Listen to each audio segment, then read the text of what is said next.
আসসালামু আলাইকুম। প্রতিবার পহেলা মে আসে আমরা আনুষ্ঠানিকতা বজায় রাখি, তারপরে আবার যার যার কাছে ফিরে যাই।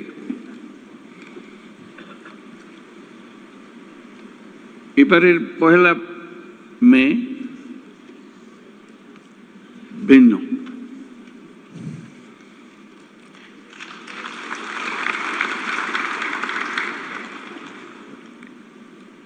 সেটা তো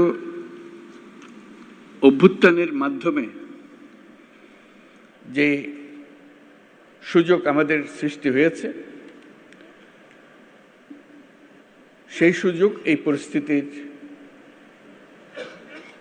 আয়োজন করে দিয়েছে আমাদের কাছে।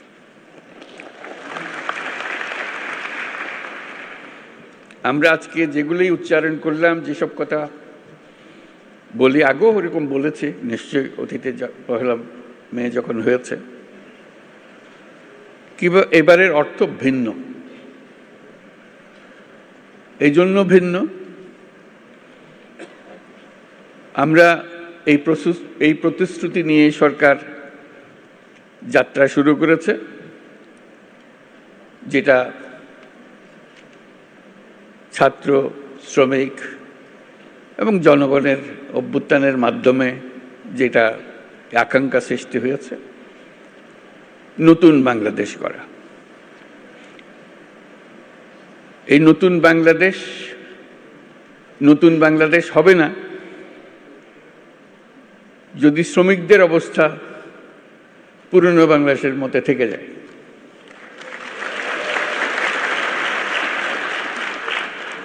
কাজে এটা আমাদের সবার দায়িত্ব, যারা এই নতুন বাংলাদেশে বিশ্বাস করি, যারা এই নতুন বাংলাদেশ গড়ার জন্য প্রাণ দিয়েছে, যারা নতুন বাংলাদেশ গড়ার জন্য আহত হয়ে জীবনের সংগ্রামে রত আছে, আর যারা তাদের প্রতি সমর্থন দিয়েছে। এটা আমাদের দায়িত্ব এবং একই সঙ্গে এটা আমাদের মস্ত বড় সুযোগ। এরকম আকাঙ্ক্ষা আগে কোনোদিন একযোগে এত কঠোরভাবে সৃষ্টি হয়নি, আজকে যেভাবে সৃষ্টি হয়েছে।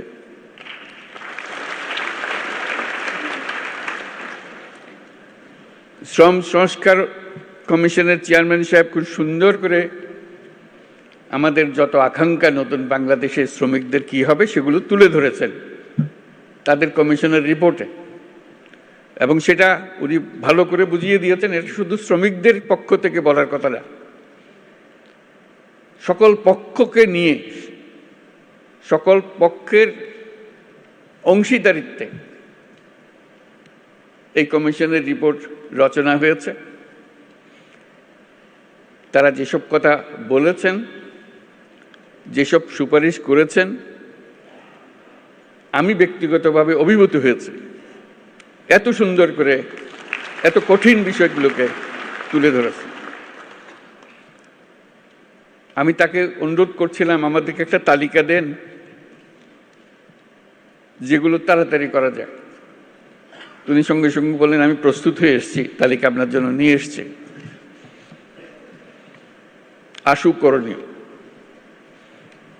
আমাদের দায়িত্ব হলো আশু করণীয়গুলো দিয়ে যাত্রা শুরু করা। এগুলো করণীয়গুলো সমাপ্ত করার পরে কঠিনগুলো আস্তে আস্তে আমরা রওনা হব। কিন্তু এটা বাস্তবায়ন না করে জাতির কোনো গত্যন্তর নাই। এই নতুন বাংলাদেশ গড়তে হলে আর কিছু কাগজ দলিল থাকার না থাক, এই কমিশনের যে রিপোর্ট আছে এটুকু যদি আমরা বাস্তবায়ন করতে পারি, তাহলে নতুন বাংলাদেশের ভিত্তি রচনা হয়ে গেল। আমরা গৌরবান্বিত হয়ে বলতে পারবো আমরা সেই পথেই যাত্রা করেছি এবং সেই পথে চলা আমরা অব্যাহত রাখব। আজকে ভালো লাগলো সবার কথা শুনে, সবার সঙ্গে দেখা করে। আমাদেরকে সবাইকে অনুপ্রাণিত করেছে। আমি বিশেষভাবে অনুপ্রাণিত হয়েছি সবাইকে একসঙ্গে দেখে এবং সবার কথা শুনে। আমি লিখিত বক্তৃতাটা পাঠ করি।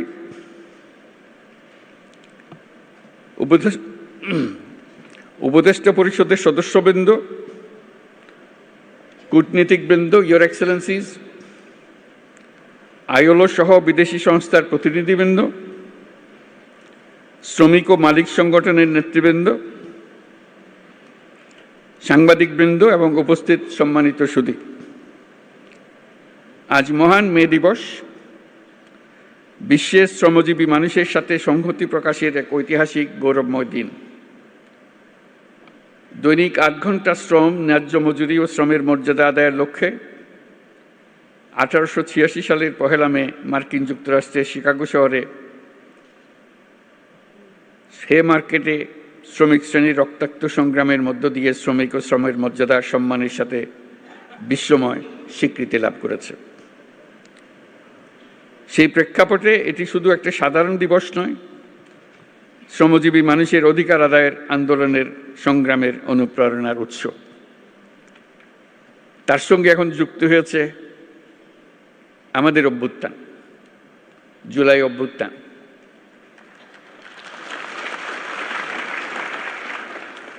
এই জুলাই অভ্যুত্থানের কনটেক্সটে 1 মে আবার নতুন বার্তা নিয়ে আমাদের কাছে আসলো। এবার আমরা তার অন্তর্নিহিত যে বার্তা, সেটা প্রতিষ্ঠিত করার প্রতিশ্রুতি নিয়ে আমাদের যাত্রা। শ্রমজীবী মানুষের অধিকার ও মর্যাদা রক্ষার ঐতিহাসিক এই দিনে যাদের আত্মত্যাগ ও রক্তের বিনিময়ে শ্রমিক অধিকার স্বীকৃতি পেয়েছে, তাদের সহ দেশের সকল মেহনতি মানুষের প্রতি রইল বিনম্র শ্রদ্ধা ও কৃতজ্ঞতা। এই মহান দিনে আমি গভীর শ্রদ্ধার সাথে স্মরণ করছি সেই সকল শ্রমজীবী মানুষের যারা 24 জুলাই গণ অভ্যুত্থানে নিহত হয়েছেন। এই বছর 1 মে এক অনন্য তাৎপর্যের দিন, কারণ মহান মে দিবসের পাশাপাশি একই সঙ্গে আমরা জাতীয় পেশাগত স্বাস্থ্য ও সেফটি দিবস 2025 পালন করছি। শ্রমিক মালিকের সুসম্পর্কের মাধ্যমে দেশের অর্থনীতিকে এগিয়ে নিয়ে যেতে মে দিবসের গুরুত্ব অপরিসীম।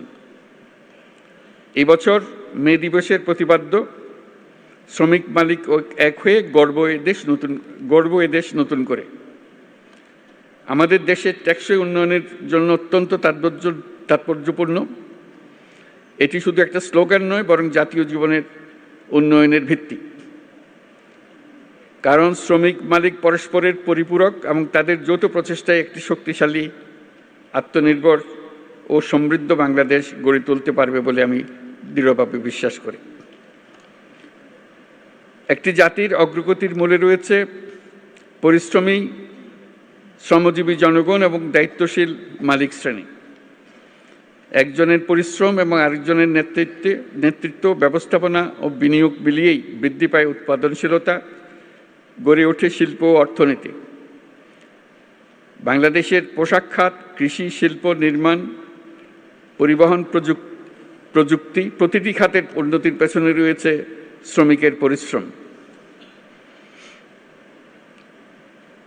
আর এই শ্রমিকের পরিশ্রম এবং মালিকের মেধা। দেশকে নতুন করে গড়ে তুলতে হলে এই ঐক্য, পারস্পরিক শ্রদ্ধা ও আস্থার পরিবেশ সৃষ্টি করতে হবে এবং তৈরি করতে হবে শ্রমিকের সম্ভাবনা, যাতে তারা যেন উদ্যোক্তা হবারও সুযোগ পায়। সুপ্রিয় উপস্থিতি, শ্রমিকের ন্যায্য স্বীকৃতি ও সামাজিক সুরক্ষা নিশ্চিত করতে আমরা প্রতিশ্রুতিবদ্ধ। আন্তর্জাতিক শ্রম কনভেনশন অনুস্বাক্ষরকারী দেশ হিসেবে বাংলাদেশের শ্রমমানকে আন্তর্জাতিক পর্যায়ে উন্নতিকরণে আমরা কাজ করছি। আমরা আন্তর্জাতিক শ্রম সংস্থার সাথে একটা রোডম্যাপ এবং ইউরোপীয় ইউনিয়নের সাথে একটি সময়াবদ্ধ জাতীয় পরিকল্পনা বাস্তবায়ন করছি। তাছাড়া যুক্তরাষ্ট্র সরকারের সাথেও একটি 11 দফা লেবার অ্যাকশন প্ল্যান বাস্তবায়ন করছি। আন্তর্জাতিক সংস্থা এবং উন্নয়ন সহযোগী দেশসমূহের সাথে আমাদের অঙ্গীকারের অংশ হিসেবে আগামী জুনে অনুষ্ঠিতব্য ১১৩তম আন্তর্জাতিক শ্রম সম্মেলনে বাংলাদেশ যোগদান করবে। এগুলো বাদেও আসল জিনিস যেটা আমাদের নিজস্ব প্রতিশ্রুতি, আন্তর্জাতিকভাবে আমরা কি করলাম না করলাম সেটা তো হবেই, কিন্তু আমাদের নিজেদের প্রতিশ্রুতি হলো আমাদের এই কমিশনের সংস্কার কমিশনের রিপোর্ট এবং তাদের সুপারিশমালা। সেই সুপারিশমালাই হবে আমাদের লক্ষ্য, যেটা বাস্তবায়ন প্রতিটি অক্ষরে অক্ষরে যেন আমরা বাস্তবায়ন করতে পারি, সেদিকে অগ্রসর হওয়া। নিরাপদ ও স্বাস্থ্যকর কর্মপরিবেশ নিশ্চিত করা শুধু শ্রমিকের অধিকারই নয়, এটি শিল্প ও অর্থনীতির উন্নয়নের অন্যতম শর্ত। শ্রমিকের জীবনমানের উন্নয়ন হলে তা পুরো শিল্প খাত এবং দেশের অর্থনীতিতে প্রতিফলিত হয়। সেই লক্ষ্যে বর্তমান অন্তর্বর্তী সরকার ইতিমধ্যে শ্রমিকদের কল্যাণ ও নিরাপত্তা নিশ্চিত করতে বাংলাদেশ শ্রম আইন ২০০৬ সংশোধন সহ বিভিন্ন পদক্ষেপ গ্রহণ করেছে। শিল্প বিরোধ এবং শ্রমিকদের অভিযোগ দ্রুত নিষ্পত্তির জন্য শ্রম আদালত কার্যক্রম আরও গতিশীল করা হয়েছে। সাম্প্রতিক সময়ে শ্রম আপিল ট্রাইব্যুনাল ও শ্রম আদালতসমূহ উল্লেখযোগ্য হারে মামলা নিষ্পত্তিতে সক্ষম হয়েছে। শ্রম আদালতসমূহকে আরও কার্যকরণের পাশাপাশি আমরা বিকল্প বিরোধ নিষ্পত্তি ব্যবস্থা অধিকতর শক্তিশালী করার উদ্যোগ নিয়েছি।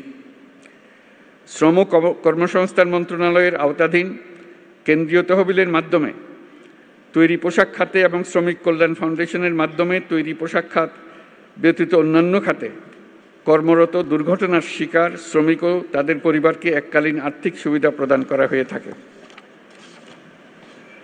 এই সুবিধাকে আন্তর্জাতিকভাবে গ্রহণযোগ্য রূপ প্রদানের জন্য কর্মক্ষেত্রে নিহত ও আহত শ্রমিকদের ও তাদের পরিবারের অধিকার রক্ষায় শ্রম কর্মসংস্থান মন্ত্রণালয়ের ILO-র সহায়তায় শ্রমিকদের জন্য একটি সর্বজনীন এমপ্লয়মেন্ট ইনজুরি স্কিমের পাইলট প্রকল্প বর্তমানে বাস্তবায়ন আছে।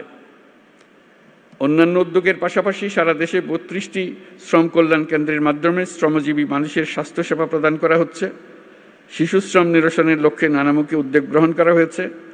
এ পর্যন্ত ৪৪টি সেক্টরে ন্যূনতম মজুরি নির্ধারণ করা হয়েছে। তাছাড়া নিরাপদ ও শোভন কর্ম, পরিবেশ বান্ধব প্রযুক্তি এবং দক্ষ জনশক্তি ব্যবহারের মাধ্যমে টেকসই উন্নয়নে অবদানের জন্য প্রতি বছর গ্রিন ফ্যাক্টরি অ্যাওয়ার্ড দেওয়া হচ্ছে। শ্রমিক মালিকদের সাথে দফায় দফায় আলোচনার মাধ্যমে শ্রম সন্তোষ বহুলাংশ কমিয়ে আনা সম্ভব হয়েছে। শ্রমিকের অধিকার রক্ষার পাশাপাশি শিল্পকেও বাঁচিয়ে রাখতে হবে। তাই যে সকল কারখানা ও প্রতিষ্ঠান বকেয়া বেতন থাকায় শ্রম অসন্তোষ তৈরির উপক্রম হয়েছিল, সেখানে আলোচনার মাধ্যমে যৌক্তিক পর্যায়ে বকেয়া পরিশোধের মাধ্যমে শিল্প কর্মপরিবেশ সচল রাখা হয়েছে। একটি দেশ কেবলমাত্র সমৃদ্ধ হয় যখন তার শ্রমিকেরা নিরাপদ ও সুষ্ঠু পরিবেশে কাজ করতে পারে, মালিকরা তাদের শ্রমের যথাযথ মূল্যায়ন করতে পারে। শ্রমিকদের কল্যাণ নিশ্চিত করা মানে শুধু তাদের জন্য ভালো করা নয়, বরং এটি শিল্প খাতের উৎপাদনশীলতা, জাতীয় প্রবৃদ্ধি ও অর্থনীতির উন্নতির অন্যতম প্রধান শর্ত। এই দেশকে নতুন করে গড়ে তুলতে হলে ঐক্য, পারস্পরিক শ্রদ্ধা এবং আস্থার পরিবেশ সৃষ্টি করতে হবে। দেশকে নতুন করে গড়ে তোলার প্রত্যয়ে উজ্জীবিত হয়ে শ্রমিকের অধিকার রক্ষা, নিরাপদ কর্মপরিবেশ নিশ্চিত করা এবং শ্রমিক মালিক সুসম্পর্ক স্থাপনে সকলকে একযোগে কাজ করার আহ্বান জানাচ্ছি। আমরা যদি ঐক্য ও সহযোগিতার ধারা অব্যাহত রাখি, তাহলে জুলাই আগস্টের ছাত্র শ্রমিক জনতার গণ অভ্যুত্থানের মাধ্যমে বৈষম্যহীন নতুন বাংলাদেশ গড়ার স্বপ্ন শুধু স্বপ্ন নয়, বাস্তব হবে। বাংলাদেশ অত্যন্ত শ্রমঘন দেশ বিদায় শ্রমিকের অধিকারকে সর্বোচ্চ গুরুত্ব দিয়ে কাজ করতে হবে। আমাদের অনেক দূর পথ পাড়ি দিতে হবে। বিভিন্ন প্রশিক্ষণ ও কর্মসূচি গ্রহণের মাধ্যমে অদক্ষ শ্রমিকদের দক্ষ শ্রমিকে রূপান্তরিত করতে হবে। এই জন্য শ্রমিক সংগঠন, ব্যবসায়ী, বিনিয়োগকারী, সুশীল সমাজ, গণমাধ্যম, উন্নয়ন সহযোগী সবাইকে ঐক্যবদ্ধভাবে শ্রমিকের স্বার্থ রক্ষা ও ন্যায্য অধিকার প্রতিষ্ঠায় কাজ করতে হবে। পরিশেষে মহান বে দিবস এবং জাতীয় পেশাগত স্বাস্থ্য ও সেফটি দিবস অনুষ্ঠানে উপস্থিত সকলকে ধন্যবাদ জানিয়ে আমার বক্তব্য শেষ করছি এবং আমরা নতুন বাংলাদেশ প্রত্যয় আবার দৃঢ়ভাবে ঘোষণা করছি। ধন্যবাদ সবাইকে।